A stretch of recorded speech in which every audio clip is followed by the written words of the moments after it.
Boa noite a todos, bem-vindos, meus irmãos, mais uma vez ao nosso querido canal, @aprendendo uns com os outros, aonde nós sempre aprendemos, sempre as coisas do bem, nós estamos abertos, pedindo a Deus nosso Pai, Jesus nosso Mestre querido, Maria de Nazaré, nossa Mãe Santíssima, que nos auxiliem, que nos ajudem no nosso entendimento, não é?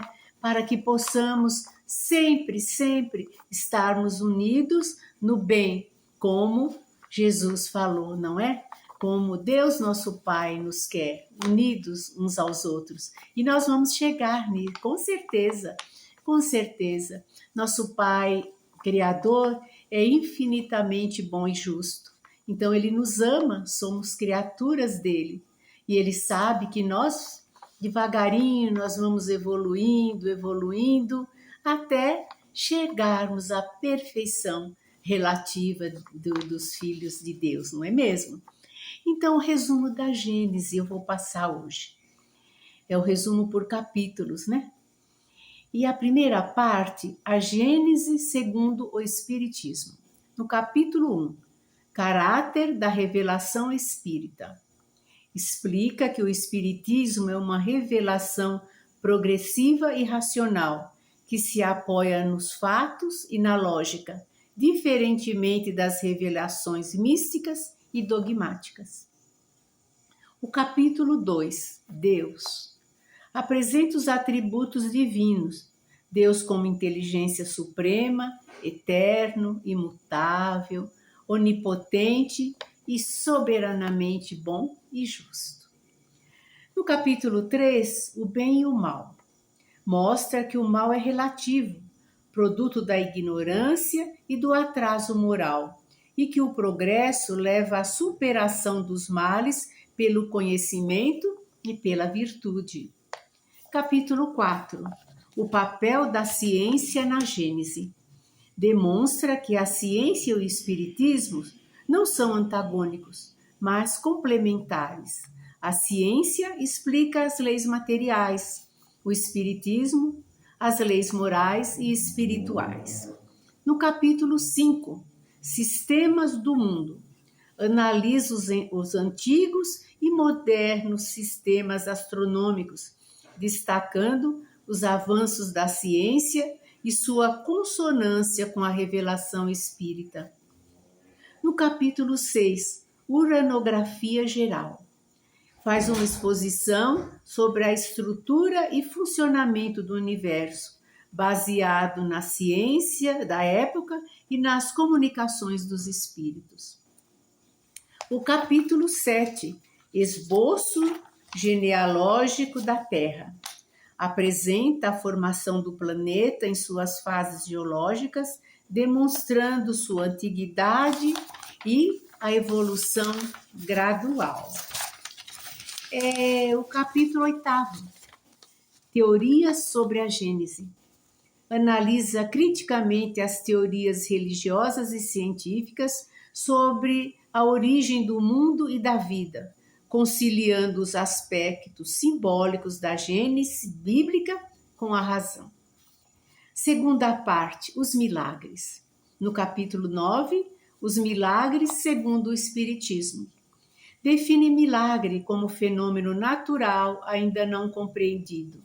Nada contraria as leis divinas. O que é chamado de milagre é apenas efeito de leis desconhecidas. No capítulo 10, os fluidos, explica o papel dos fluidos espirituais na produção de fenômenos como curas, aparições e manifestações mediúnicas. O capítulo 11, a criação universal, analisa a criação não como ato instantâneo, mas como processo contínuo, regido por leis eternas, com participação dos espíritos como co-criadores secundários. Capítulo 12, os milagres do Evangelho. Reinterpreta os milagres de Jesus, cura de cegos, paralíticos, expulsão dos demônios, etc., à luz das leis naturais e da mediunidade. A terceira parte, as predições. No capítulo 13, são os caracteres da revelação espírita. Reflete sobre o valor das profecias e sobre o futuro da humanidade, como revelada pelos espíritos. Como revelado pelos espíritos. No capítulo 14, os tempos são chegados. Afirma que a humanidade vive um período de transição espiritual, com sinais visíveis da transformação moral coletiva. No capítulo 15, causas das predições. Explica como os espíritos podem prever certos acontecimentos com base nas leis espirituais e na análise do presente. O capítulo 16, a geração nova, apresenta o conceito de geração nova como sendo espíritos mais evoluídos que reencarnam para promover a regeneração moral do planeta. O capítulo 17, predições do Evangelho, interpreta simbolicamente as profecias de Jesus sobre o fim dos tempos, entendendo-as como mudanças espirituais e não catástrofes físicas, né? Entendendo-as como mudanças espirituais e não catástrofes físicas. O capítulo 18, os tempos futuros. Os tempos futuros. Conclui a obra com a visão de um mundo regenerado, onde a paz, o amor e a justiça prevalecerão, fruto do progresso espiritual da humanidade. Olha, meus irmãos, esse último capítulo, como todos nós, independente de religião, porque eu sempre falo, o que vale é a religiosidade, é a nossa fé no Pai Criador, na obediência das suas leis, não é? Sabendo que somos todos irmãos, que toda religião do bem conduz o indivíduo ao bem. Isso quer dizer, toda religião que melhora o ser humano, quando ele entra na religião, que ele estuda, que ele pratica, que ele melhora, é a religião certa, não é mesmo? O que Deus quer de nós, a nossa união. Então, meus irmãos, onde a paz, o amor e a justiça prevalecerão.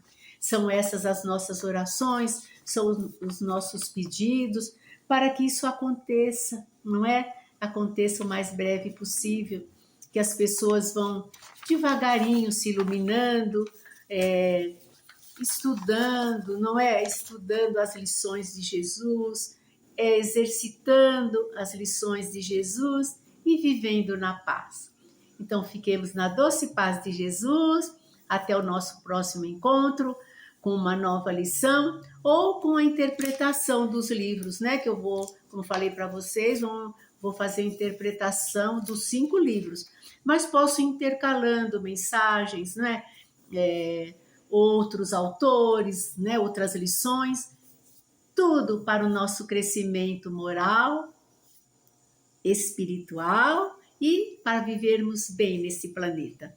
Então, fiquemos na doce paz de Jesus. Ótima noite a todos, ótimos sonhos, um alegre despertar com a presença de Jesus. Abram os olhos e agradeçam ao Pai Criador. Estou aqui como assim a mãe de Jesus falou, né? Que era a serva. Eu sou a sua serva, né? Faça-se em mim segundo a sua vontade. Olha, que maravilha! E nós podemos falar, estamos aqui prontos para aprender, para evoluirmos e para estarmos ao lado de Jesus todas as horas. E assim é. O joinha no nosso canal, para que a gente prossiga sempre, não é, meus irmãos? Sempre. E assim é.